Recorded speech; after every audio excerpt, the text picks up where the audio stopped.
Good afternoon and welcome to ATN Society Watch. This is a program where we ventilate societal issues, give them aggregate attention with a view to prefer solutions that will benefit humanity. Well, first, the headlines. Court sentences 2 teachers to 44 years for rape. In Ogun State, court remanded for alleged sexual assault of 14-year-old boy. In Lagos State, man arrested for stabbing Uber driver and stealing his vehicle. In domestic homicide, child recounts how parents killed each other in a fight. Remember, we are open for advert placement, news and events coverage, personality, society and political interviews, product service promotion and commercials. You can connect with us on all our ATN socials on Facebook and YouTube, Atlantic Television Network, on Instagram and TikTok, Atlantic TV Network 1. We are on Twitter on Atlantic TV Net. Watch us live on our website on www.atlanticnetwork.tv. We'll go on a quick break, and when we get back, I'll introduce my guest to you and we'll dive into these reports. Please stay with us.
Welcome back, and thank you so much for staying with us. Here with me in the studio to dive into this critical discourse is my guest, David Ababo, a socio-political analyst. We're glad to have you join us today, sir. Thank you very much. You look amazing in white. Yeah, thank you. God bless you. Let's go straight into it. Ekiti State High Court Ado Ekiti Division has sentenced 2 teachers, Benga Ajibola, 43, and Ayodele Olaofe, 52, to a combined 44 imprisonment for rape of minors and abuse of office. The defendants were arraigned on March 2, 2022, on 3 counts of rape and abuse of office. The court found them guilty of raping a 17-year-old and a 15-year-old student, respectively, in November of 2019, and of abusing their positions as public servants. Testimony from one of the victims, a student of Ajibola, stated how she was lured to a hotel with promises of money and met with both defendants. The victims were later taken to separate rooms where the assault occurred. Justice Adeniyi Familoni, in his ruling, condemned the defendants' actions, stating the defendants said their minds and mulled the voice of the conscience as they took advantage of the victims with reckless abandon. He emphasized the need for severe sanctions to deter similar crimes. Ajibola was sentenced to 20 years imprisonment for rape, and Olaofe was sentenced to 20 years imprisonment for rape. Both defendants received 2 years imprisonment for abuse of office. The sentences are to run concurrently. What are your thoughts on this report? To me, currently, the world is something else. So I'll always say parents are the people to look up to. Why I sound like this is because if the parents are doing well with their children, I'll always stand on the ground that children will not be hungry for money to go and meet somebody because of money. Because if you're not doing well with your kids, if you make your kids from childhood learn how to stay without anything, they have to fend for themselves, especially for the girl child, you find out that at the end of the day, it will boil down to them looking for money for themselves. All right. Now, your grievance is with the girls, not with the teachers. No, it is on the both sides. Okay. You understand? When it comes to the teachers, I don't see the right for a man that is supposed to be a lecturer to a little girl start having wrong thought on the girl. For me, the 20 years is even small. Right. Now, I'm going to go into that, but before we, proceed into if 20 years is fair enough judgment, let's take a backtrack. I wanted to, give you a little insight as regards. These girls did not necessarily come with the idea that they were going to be assaulted. They came with the idea that your teacher said, come and wait for me or come and look for me in ABCD place. Now, do you think that there was a way their parents, if they were open with you, talked about parenting, do you think that if they were closer to their parents in that regard, their parents might have known, or they would have been able to say, okay, I'm going to so place to see this teacher and all of that, and that would have, created a little bit of deterrence them turning up in that hotel? Yes. Come to think about it, once you find out it's an hotel, they are 15. I will put it to you that there is no young teenager of this time of this world that don't know where an hotel is. Once it gets to an hotel out of classroom, you don't push it. You just have, once you get to the hotel, just go back home and meet your parents. Go back to your parents and tell them this is what this man is doing and this. Because if you can't approach it that way, you find out that when you're reading it, it was like something, you come for money, you come, I'll give you money. Once a young girl hear money and she see what her peers are doing and she cannot do it, she'll be hungry to get that money. But if her parents is doing everything for her, I'll put it to you that money will not be one of the issue. The hotel itself alone, it's a bad. But given the cost of living, given the hardship in families, you'd agree with me that in recent times, the cost of living has become rather high for many families. And parents strive to try to make sure that basic provisions are made for their children as regards, food to eat, clothes to wear. And sometimes some parents are even unable, given the 70,000 naira minimum wage, to meet up. Do you think now this also adds pressure to the peer pressure that teenage girls face in the society currently? Yes, it's true. It's true. When it gets to that, you weigh the options on both sides. Okay. But I'll always stand on charity begins at home. Okay. Why I say charity begins at home? From your tender age, your parents start breeding you to know what is right and what is wrong. Right. You understand? Yes. Once your parents start breeding you to know what is right and what is wrong, you find out that little things like this money thing, you will know when your father don't have, and you will not go and beg. If your father is somebody that goes out and asks for people, take you with him and ask for people for money, you find out that when you grow up, you start having that mentality that my daddy used to ask for somebody, why can't I ask? But presently, when you have a parent that your parent don't ask, they always make sure the small one they have, you are okay with it. There's no reason for somebody to be going out to look for money, for a child of that age to start looking for money. Life is hard everywhere, but it all depends on how you can manage it. Thank you so much. Now, let's go towards the direction of respect and abuse of power. Now, a teacher is supposed to be a symbol of a learning process for a child or student, wherever you find yourself, whatever stage you are. Right. Right. It's a teacher is seen as a mentor that is supposed to mentor you towards being a better person than you were when they met you. They're there to tutor you, they're there to mentor you. Now, let's talk about the abuse of power as regards these teachers using their authority of office and bringing these children. We're talking about 45-year-old men calling 15-year-old children and, having a sexual assault on them just because of their personal satisfaction. Well, you see this world there. Presently, these teachers I feel they are being carried away. Majority of the time, we talk about the rate of payment and salary and everything. If you weigh most options, majority of these people are not even married. Why are they not married? There's no money to get married. You understand? When there's no money for them to get married, what they think, they believe everything that comes around them, they can take advantage of. Which is a no-no. Especially when you're a lecturer or a teacher. You find out that doing that, if you get to some people, you lose extraordinary respect. Because nobody reasons you again. Once you call them, they tell you that I don't want to do this. Or once you've had something with them, you lose respect as a man. You lose respect as the teacher they look up to you for. In that school, you're supposed to be their father. But at the end of the day, once you've done that, you're equal with them.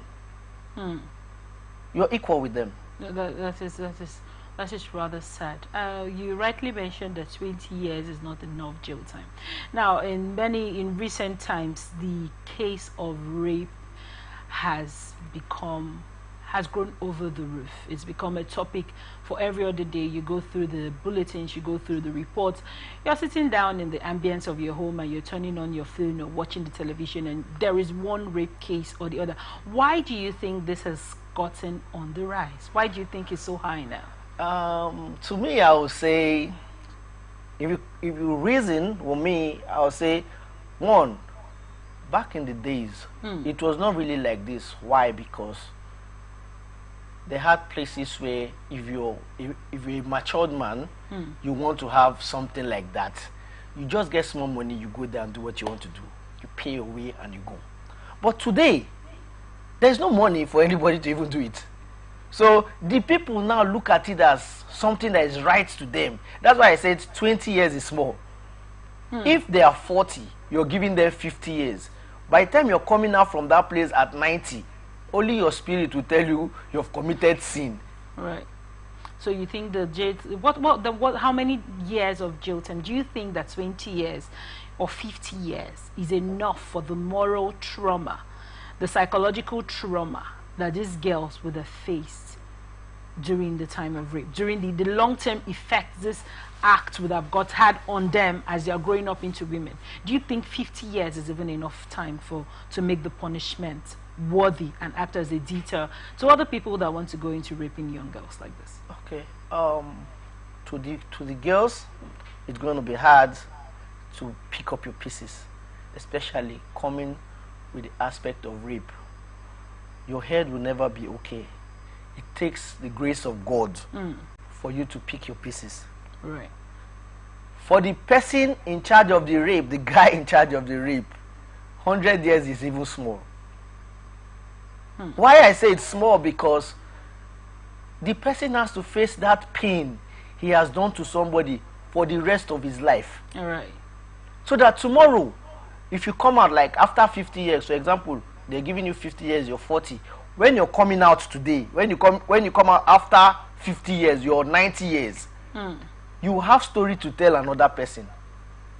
All right, and you think that's going to act as a form of detail for other people from to learn.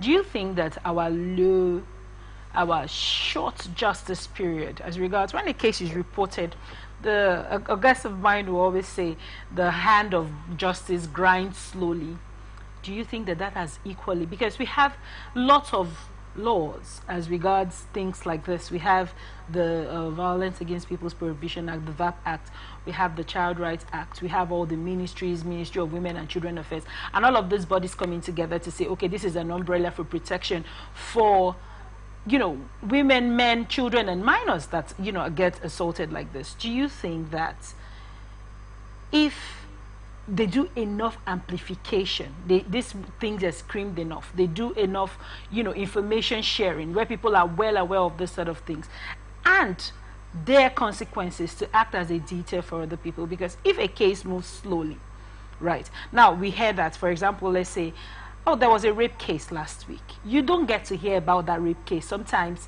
till the end of maybe 2026. Maybe that's when this case happened in 2019. You see how progressively, from 2019, this is 2025. It's a long time. Do you think that the no information and the how slowly the justice system grinds also amplifies it in a way that people do this and just feel like, okay, since I didn't hear about the consequence for the other person, it's okay for me to go into this? Yes, it does. Because our justice system is something else. See the years and look at the time. If the man is somebody that has one disease or sickness, he would have been dead by now. Where's the justice? There's no justice.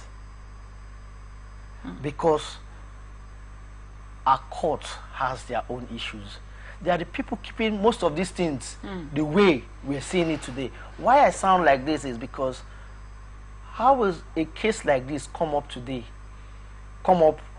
this year, and we're talking about 10 years from now for somebody to get justice?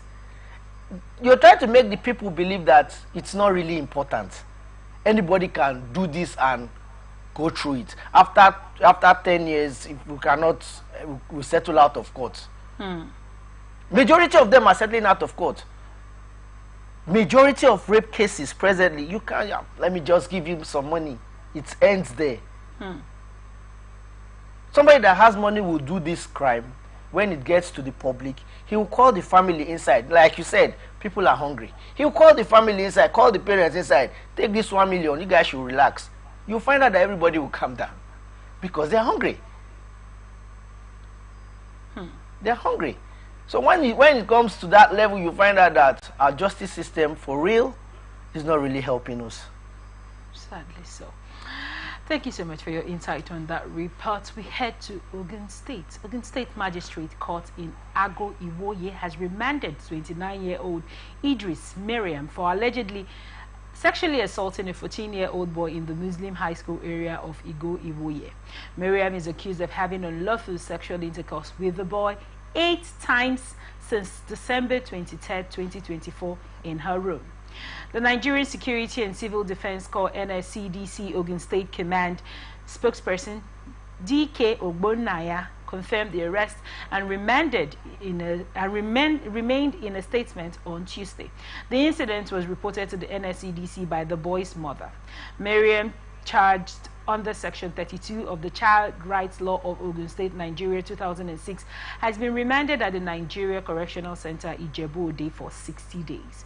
The survivor, in the course of investigation, opened up that the defendant has been having sexual assault with him since December 23, 2024, for successive 8 times, Ogbonnaya stated. NSCDC State Commandant Rumelekun Ekundayo issued a warning against indecent behavior and inhumane treatment, stating that such actions will not be tolerated in the state. Now, the reason, this report just rightly points in one direction for me, given that we are coming from a story of, 2 lecturers getting a 44-year sentence. I want us to look into this because most times people assume that the rape of a girl child is, we always say the girl child, people assaulted and raped a girl child, sexually assaulted and all that. But this is a 14-year-old child groomed and sexually abused by a woman. What are your thoughts on this report? That's one interesting and funny one. Most people in this world believe it's only guys that can rape. It's good it's coming like this. You know why? In this world today, once you hear rape, the first thing anybody thinks of is who be the guy who raped the girl. But presently, you can see what's happening. It's now from the side of the woman raping a 14-year-old boy. I feel the world is something else. The world is something else. Why do you think it has become something else? Because a woman, to me, I just feel a woman of her age shouldn't be looking at a little boy. Shouldn't be looking at a little boy. Probably when it gets to a man, they will say the man will look for money to give to the woman. We should look for money to give to a man. No. But she just like destroying the life of that little boy. I feel there's something to it. If I'm the parents, I'll not just look at it from one side. I'll look at it from every angle. There's something to it. Do you agree that pedophilia is something that is currently on the high? The rise of pedophiles and, you know, doing all sorts of unspeakable things to children nowadays. Now, when it comes from the female angle, I mean, there was a research that I stumbled upon, and it was a research by many young boys.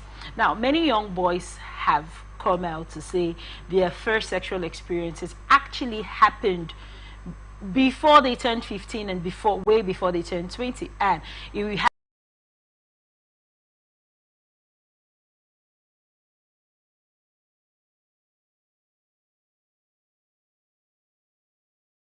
so we can get people grounded like this, because many people got scot-free prior.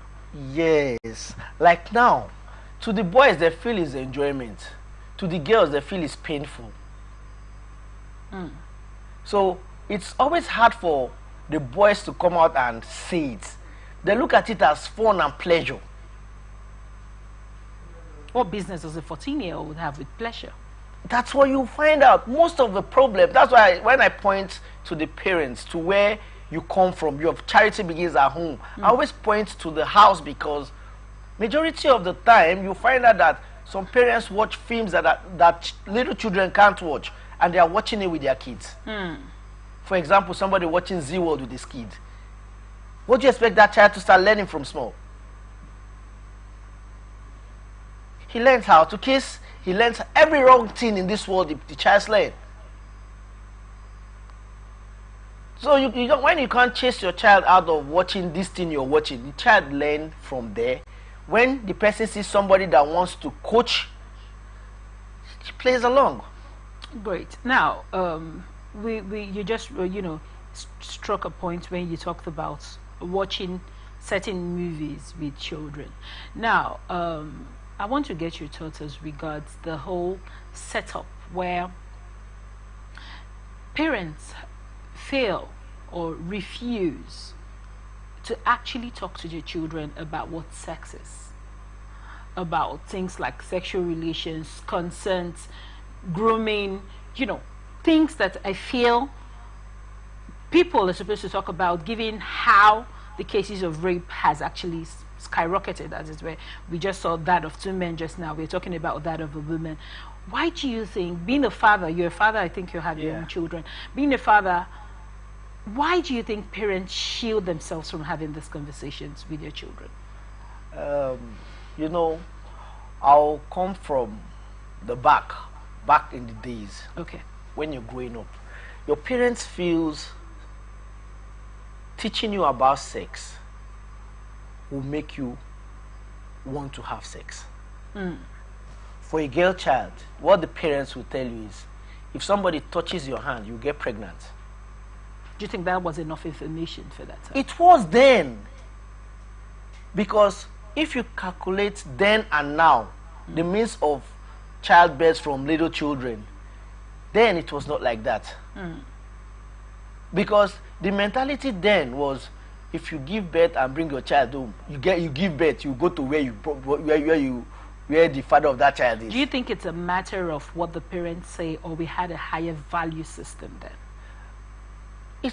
To me, what the parents say matters a lot. And then I'll put it to you that then I find out that Christianity today and Christianity then it's different. It's different. You go to church, they always put this in your ear. If somebody touch you, you get pregnant. You come to the house, you hear the same thing. If somebody touch you, you get pregnant. If somebody touch your pee, come and tell daddy. So in case of even their parents, our parents then mistakenly touch us on our pee, we'll go run to our dad. This person touch my pee, my dad will confront you directly. But presently you find out that parents are running away from that. They feel Why do you think they are? feel using those terms on you will get you rotten early. Forgetting that it's those terms that we grew up with that made us men today. It's hard to see somebody come as a 45 years old person be proud and tell you that I gave birth to my first baby when I was 11 or 15. It's not possible. Back then, it's not possible. Except you're coming from a village. And even that village is not even like that. So if you weigh the options of now you find out that your child will be pregnant. You just go, the guy you want to go, let him go a bit. Bring the pikin now. But when you talk about then, do you know then we had a lot more communal pattern of living where everybody, was everybody's dependent. For example, you do something, you find out that somebody that is not even their business that knows you in church can offer you a dirty slap before your parents, even arrive. Now, in recent times, do you think that the difference, if you want to scale it a little bit, do you think that the difference between then and now is the invent of social media? Do you think social media and, our more westernized culture as it is has now opened room for such things from happening, especially because now parents now decide, okay, I don't want to talk about these things with my children because I don't want them to know, forgetting that they will still see it on social media. You're right. Social media is what has brought us to this very level today. Back then, we would normally hide and watch film from windows and peep from somewhere. You find out your peers then still kissing. But if your parents catch you, you're finished. You're finished. Then, there, it's normal. Here is the sin. But today, we are in them, they are in us. We can see everything we want to see from a phone. Who born you to touch your papa for before now? But now children also have phones. Damn! So and the social media world today, you can just click on, I want to type something. Something will just pop up. Something that is not even good for the child's eye will just pop up. What do you expect that child to start thinking? Let me go through this thing. Maybe this is the thing my mommy and my daddy used to do. You find out that the mentality of the child start going that direction.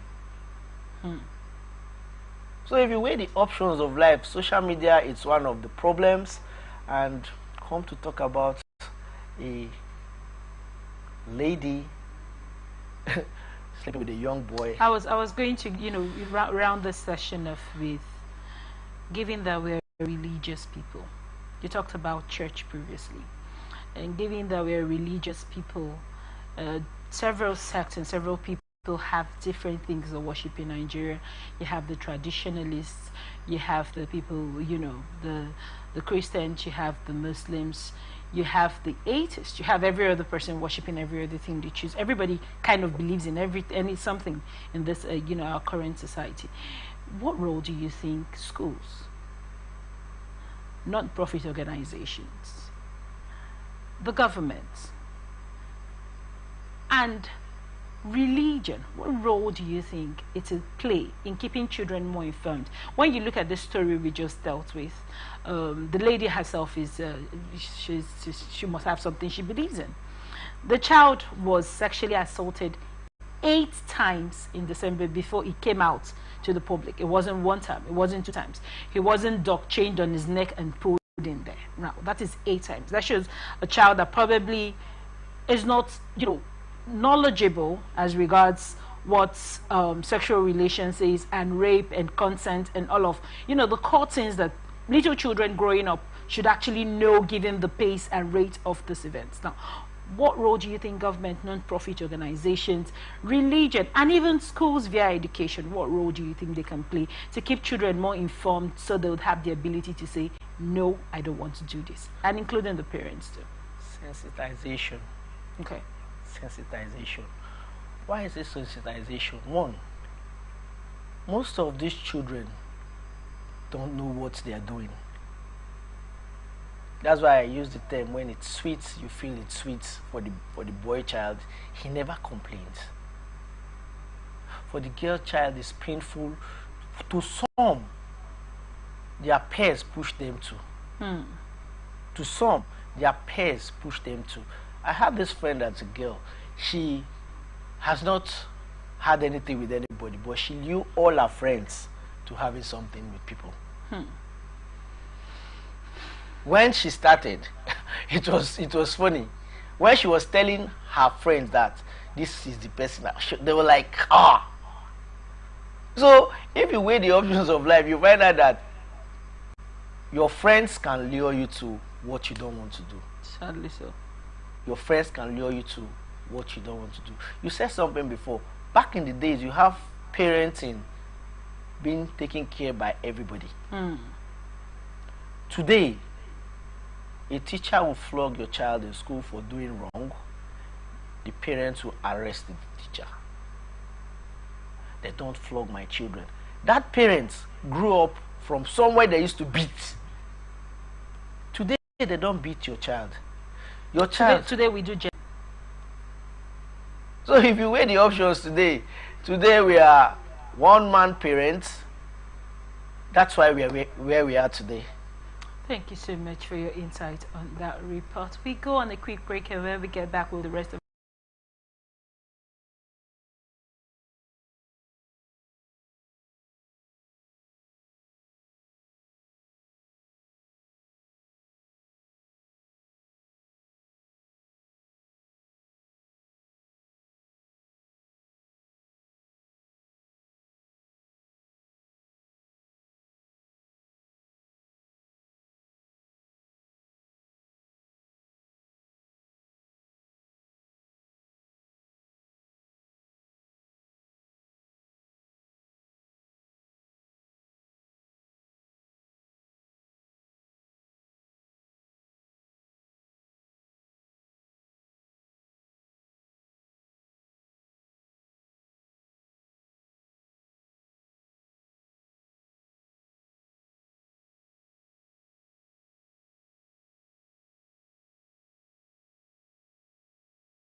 Welcome back, and thank you so much for staying with us. You're still on Society Watch, and here is the rest of our reports. Lagos State Police Command has arrested a suspect accused of stabbing an Uber driver and stealing his car in the Agege area of the state.